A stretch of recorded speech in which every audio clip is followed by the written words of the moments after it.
بسم الله الرحمن الرحيم. الحمد لله رب العالمين، والصلاة والسلام على رسوله الأمين محمد وآله وصحبه أجمعين، أما بعد. leo ikiwa ni tarehe 5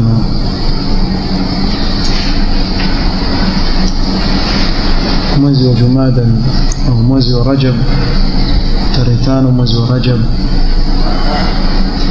mwaka 1442, biidhnillah taala tutaanza kusoma risala. Kwa ukubwa wake tunaweza kusema ni fupi, kurasa takriban kurasa 10, lakini faida zilizomo ndani yake ni nyingi sana. Risala ya Sheikh Ibrahim ibn Abdullah al-Mazru'i hafidhahu Allah ta'ala. ضرورة فهم الكتاب والسنة لفهم السلف الصالح. وضرورة بمعنى ولزيمة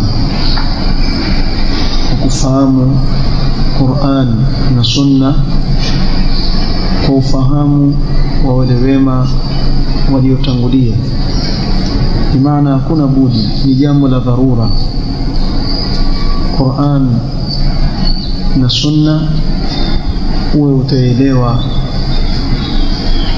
kwa ufahamu wa wale wema waliotangulia. Qala hafidhahullah ta'ala, alhamdulillahi rabbil alamin, wassalatu wassalamu ala khatamin nabiyyin, wa ashhadu an la ilaha illa Allah wahdahu la sharika lah, wa ashhadu anna Muhammadan abduhu wa rasuluhu, amma ba'd. مسألة ya kwanza ambayo ameyagusia katika hii risala, qala man hum as-salaf as-salih. Tukisema as-salaf as-salih ni nani wanaokusudiwa? Qala as-salaf fi al-lughati man taqaddamaka min abaika wa dhawi qarabatika. Salaf katika lugha ni wale waliokutangulia katika baba zako na babu zako na jamaa zako wa karibu katika familia yako. أما في الاصطلاح فتدور كل تعريفات للسلف حول الصحابة أو الصحابة والتابعين أو الصحابة والتابعين وتابعين من الأئمة. أما tukiangalia salaf ni nani katika istilah, utakuta kuwa yazunguka au taarifat zote zazunguka katika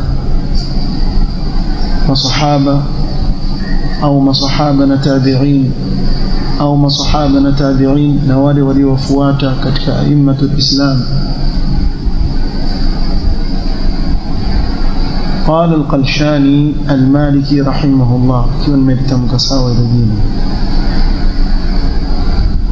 قال السلف الصالح هم الصدر الأول الراسخون في العلم. الصدر الأول نوالي وكوانزا وكتب ومتوم صلى الله عليه وسلم كتب الصحابة وليكيت مزيزي كتب علم. اختارهم الله تعالى لصحبة نبيه صلى الله عليه وسلم. hawa amewachagua Allah subhanahu wa ta'ala kwa ajili ya kusuhubiana na mtume wake sallallahu alayhi wasallam. fayajibu ittiba'uhum fima naqaluhu wa ikhtifa'u atharihim fima 'amiluhu wal istighfaru lahum. Sema kwa hivyo ni wajibu kuwafuata katika kile walichokinukuu kwetu sisi, ni wajibu kuwafuata. na ni wajibu kufuata mwenendo wao, athari walizoziacha, kufuata nyuma katika yale waliyofanya na kuwaombea istighfar hawa salafu salih. وقال ابن حجر البطاني رحمه الله: المراد بمذهب السلف ما كان عليه الصحابة الكرام والتابعون واتباعهم وأئمة الدين دون من رمي ببدعة أو شهر بلقب كالخوارج وغيرهم. ابن حجر البطاني رحمه الله yeye akieleza ni nini madhhabu salaf, na haya ni mambo muhimu sana kufahamika salafi, sababu wako wengi leo katika mujtama ambao walipoona kuwa lillahi alhamdu wal minna hii da'wa ina qabul, wakawa wajinasibisha kuwa wao pia ni salafiyun. Lakini ukiwaangalia hali yao, kuna mengi katika yale ambayo atakikana yule anayejinasibisha na salafu salih awe nayo hawana.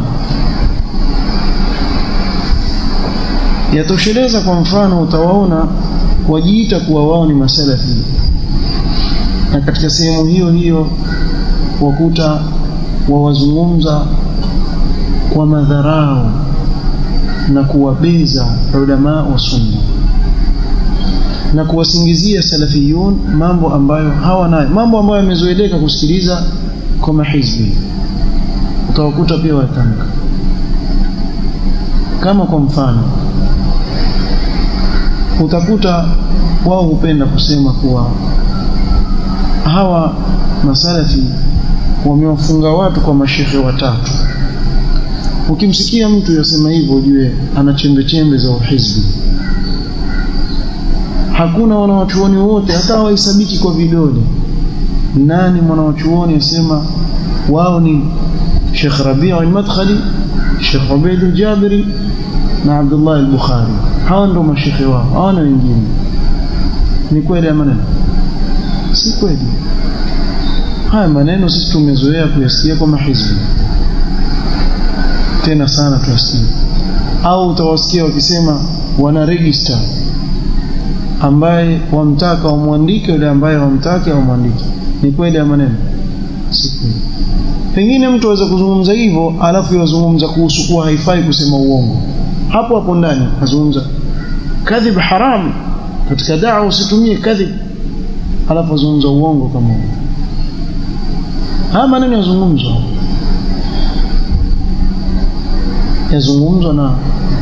na jur'a, bila ya kujali kuwa mtu ausingizia ndugu zake uongo, na kuwa kile kitendo anachokifanya ni kitendo cha mahizbi, kisha wewe atakaoitwa salafi. Salafi vipi wasema? Sasa kwa wale vijana maskini wasioelewa, basi wakatekwa na fikra za watu kama hawa. Yani da'wa salafia wanaoitaka wao ni ile inayotamia kila mtu aingie tu pale ndani, mara waona wako na mahizbi, mara waona wako na huyu, mara waona wako na yule. Ramadhani walikufutari na mahizbi hao, ungana na wao. Mara kuna mkutano fulani, kuna TV pale zitakuja, waona hizbi yazungumza kisha wao wazungumza. Salafi huyo, salafi.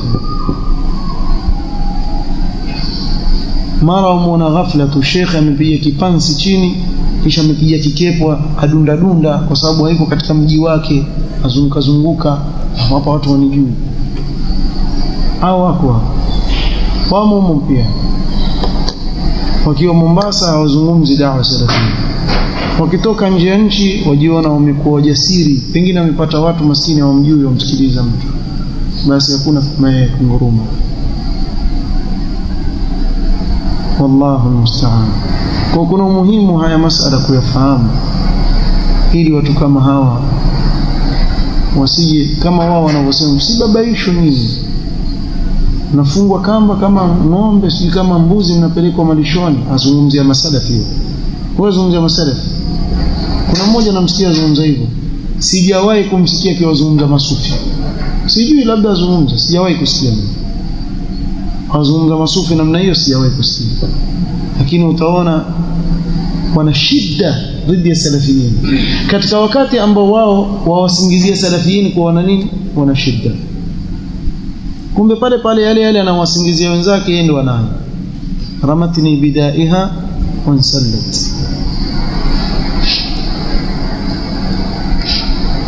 كيف المراد بمذهب السلف ما كان عليه الصحابة الكرام نيالي وليقوا نايا وصحابة وتكوفوا تابعون نوالي وليقوات من صحابة وأتباعهم نوالي وليقوات بعد ياو وأئمة الدين ما إمام وهي ديني لكن يكويك احتراز يكويك مباكة كسم دون من رمي ببدعة سبب يوزكان mtu aliishi asri ile lakini mubtadi' kwa mtu asije akasema lakini yule pia si salaf. La, hapa hawakusudii wale waliotupiwa na tuhuma ya kuwa ni mubtadi'a au shuhira bilaqabin au akajulikana kwa jina hili lisilokuwa la madhhabi ya salaf akapagazwa kama al-khawarij na wengineo. Sababu khawarij walikuwepo wakati wa masahaba wakampiga vita Ali ibn Abi Talib radiyallahu anhu wa arda. Tuweza kusema wale ni salaf? La, wale ni salafun talih, sio salafun salih. إذن السلف هم الصحابة ومن سار على هديهم إلى يوم الدين. كيو سلف نما صحابة نوالي وليفوات uongofu wa masahaba mpaka siku ya kiyama. Tusalaf. Masala ya pili, limadha fahmu salaf? Kwa nini mwalazimisha watu nyinyi wafahamu Qur'ani na Sunna kwa ufahamu wa salaf? Kwa nini? Kwani sisi hatuna akili? Lazima tufuate ufahamu wao. Sikiliza sababu zinazopelekea kuwa ni wajibu wewe kuchukua ufahamu wao. Sababu ya kwanza, liannahum atharu an-nasi sira wa a'maqu 'ilman wa akhlasu an-nasi quluban. Kwa sababu masahaba ndio watu waliotahirika zaidi katika sira yao. Sira yao ni safi zaidi. Kadhalika sira yao ni safi kwa sababu maisha yao yalikuwa wakiishi na maamrisho ya Allah subhanahu wa ta'ala na kujiepusha na makatazo. Wa a'maqu ilman, na ilmu yao ilikuwa na kina zaidi kuliko yote alikuja baada yao. Wa akhlasu an-nasi quluban, na ni watu ambao walikuwa na ikhlas kuliko mtu yote. Kwa na ikhlas. Sababu ya pili, waliannahum sahibu Rasulullah sallallahu alaihi wasallam wajahadu ma'ahu wa arafu siratahu. Masahaba walisuhubiana na Mtume sallallahu alaihi wasallam, walipigana jihad katika safu ya Mtume sallallahu alaihi wasallam wakimtetea na wakitetea dini ya Allah. Kadhalika wao ndio wajuzi waliofahamu sira ya Mtume sallallahu alaihi wasallam, waliofahamu maisha ya Mtume sallallahu alaihi wasallam wakayanukuu kwa huu umma.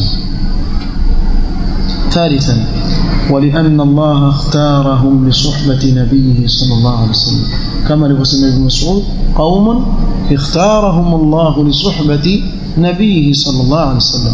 ni watu ambao Allah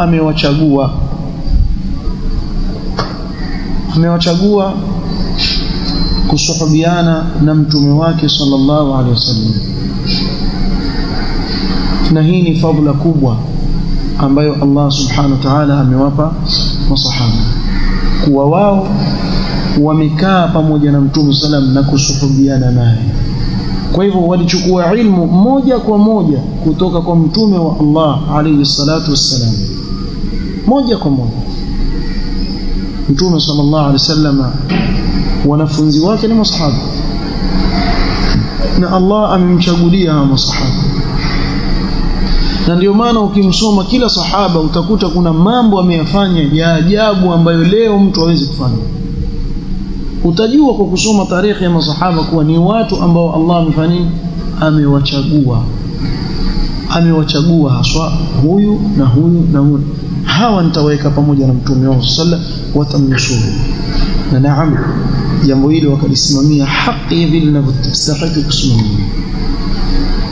رابعا ولأن الله زكاهم وأثنى عليهم ورضي عنهم في كثير من الآيات كما تكفكوجا kuona huko mbele باذن الله تعالى aya ambazo Allah amewatakasa masahaba akawasifu alhamdulillah na kuwaridhia masahaba katika aya nyingi za Qur'an.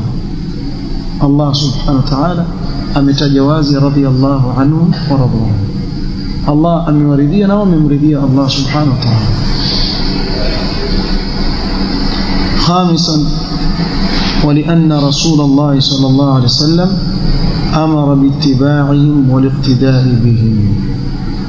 متوم صلى الله عليه وسلم ametuamrisha kuwaiga masahaba, kuwafuata masahaba na kuwaiga masahaba wake.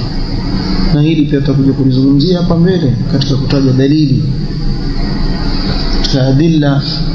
Mtume sallam ametuelekeza katika hili, yatosheleza kuwa Mtume sallallahu alaihi wasallam alipoulizwa kuhusu lile pote litakalokuwa katika haki fi akhir zaman, akasema hum alladhina ala mithli ma ana alayhi alyawm wa ashabi, tajana masahaba.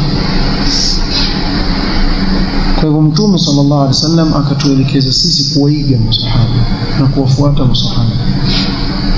سادسا ولأنهم ما ابتدعوا في دين الله ولأن اجتماعهم حجة قطعية. masahaba hawakuzua chochote katika dini ya Allah. Ukimsikia yote akwambia masahaba wamezua, ujue huyo mtu ni kadhab, kadhabun ashir, muongo sana. Masahaba hawakuzua hata bid'a moja katika dini ya Allah.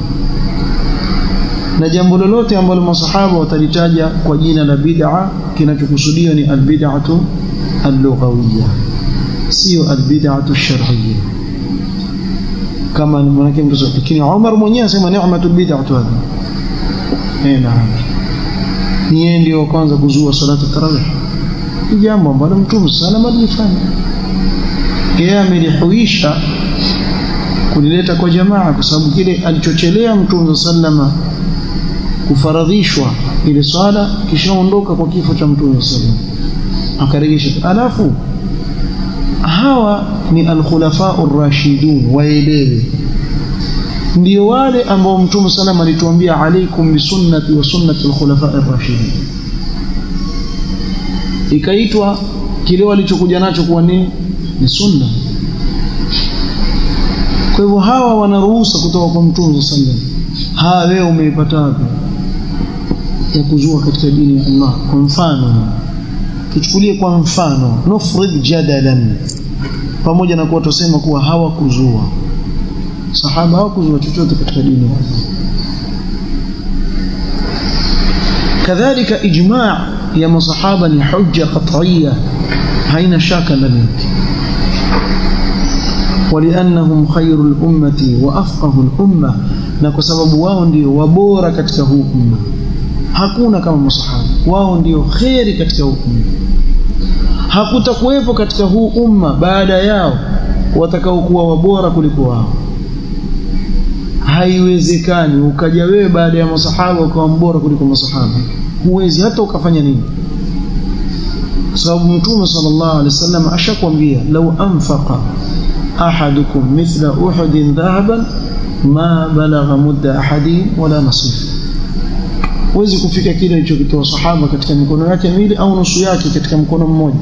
Huwezi wewe kufikia ajira aliyopewa na Allah subhanahu wa ta'ala. Yeye ametoa tende, wewe umetoa dhahabu mfano wa mlima Uhud, huwezi kufika ajira Allah aliyompa sahaba. Utamlipa nini wewe mtu ambaye ndio alikuwa baina wewe na mtume wako sallallahu alaihi wasallam kukufikishia wewe hii dini? Leo hii dini ikafika kwako sababu wale wanafunzi wa Mtume sallam waliwafundisha waliokuja baada yao. Na kila khairi unaoifanya wewe bila shaka waifanya kwa dalili, na dalili unaoitumia ni dalili ambayo impokelewa na nani? Na masahaba. Kwa hivyo kila unachokifanya wao waingia katika adalu ala alkhairi kafaili. Utamfikia lini mtu wewe mwenyewe amali yako unaoifanya pia ajiri ienda kwake? hiyo yako uliyofanya na yeye pia apata ajira mbali na amali yake aliyofanya. Utamfikia wapi sahaba? Kisha uje upate mtu khurafi, wewe mwenyewe khurafi, alafu sema babangu alikuwa mbora kuliko Saad bin Muadh, na babako pia alikuwa khurafi. Khurafiyun awe mbora kuliko sahaba. Khurafi yatakharraf, aleta mambo hayako katika dini ya Allah, kisha wamsawazisha na sahaba. Yalla muombe maghfira, Allah amsamehe kwa yale makosa aliyofanya, kuja kumfananisha na sahaba. Allahu musta'an. Yani sisi tuishi katika asili ya watu wa ajabu kweli kweli, watu wa ajabu. Huku wapambana na makhurafi, huku wapambana na sunna matata, watu wa ajabu ajabu. Wengine wajitaka lazima masalafi na hawataki kufuata usalafi, kisha akiambiwa wewe hujakuwa salafi bado, wasema bwana mna register nini? Hizi lugha hizi zatoka wapi jamani?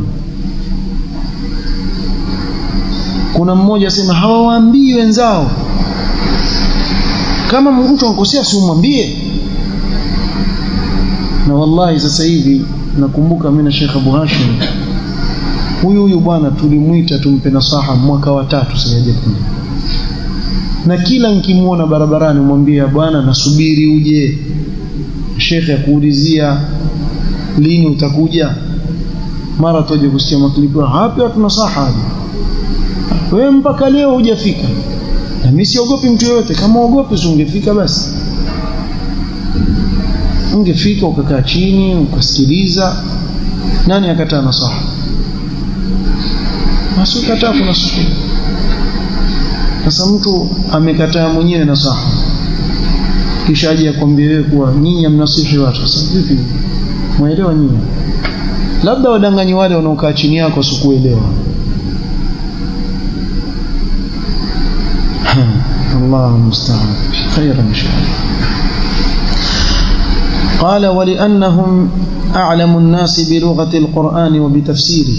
مصحابا ndio wajuzi kuliko watu wote kwa lugha ya Qur'an, sababu lugha ya Qur'an imetamka kwa lugha ya Kiarabu, lugha ambayo wao walikuwa wakizungumza, na wao walielewa zaidi tafsiri ya Qur'an kwa sababu lugha ya Kiarabu walielewa, na kwa sababu pia aliwafasiria nani?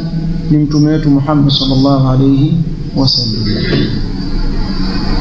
Kwa hivyo wao wana haki ya kufuatwa zaidi kwa sababu wao ndio wanaoelewa hii lugha iliyotumika katika Qur'an kuliko mtu yote, na wao ndio waliopokelea tafsiri kutoka kwa mtume sallallahu alayhi wasallam. kumalizia wali anna Rasulullah sallallahu alayhi wasallam dhakara anna al-firqata an-najiyah hum ma alayhi al-yawm huwa wa ashabuhu radiyallahu anhum. Mtume sallallahu alayhi wasallam alitaja kuwa pote lililokoka na upotofu hapa duniani na adhabu kesho akhira. Alipoulizwa akasema yale alionayo yeye siku ile alipozungumza yale maneno na masahaba wake, bimaana ile dini aliyokuwa nayo Mtume sallam na masahaba wake. Haya maneno ameyazungumza Mtume sallallahu alaihi wasallam. Kwa wewe ukitaka kusalimika ni uwe na ile dini ambayo alikuwa nayo Mtume sallallahu alaihi wasallam na waliokuwa nao masahaba wa Mtume sallallahu alaihi wasallam radhiyallahu anhum. Hizi sababu 9 alizozitaja, na kuna nyingine nyingi ambazo wanawavioni wataja. Ibn Qayyim rahmatullahi alayhi ametaja orodha ya adilla katika Qur'an na Sunna zinazotuwajibisha sisi kufuata nini? Kufuata ufahamu wa wale wema waliotangulia. Taja fawaid nyingi sana katika Qur'an na Sunna. Kinachofuata al-ayatu fi fadlihim, kisha al-ahadithu fi fadlihim, na hayo tutakuja kuzungumzia insha Allah taala katika kikao kitakachokuja biidhnillah. Naktafi bihadha alqadr, wallahu taala a'lam. Subhanakallahumma wa bihamdika ashhadu an la ilaha illa anta astaghfiruka wa atubu ilaik. Barakallahu.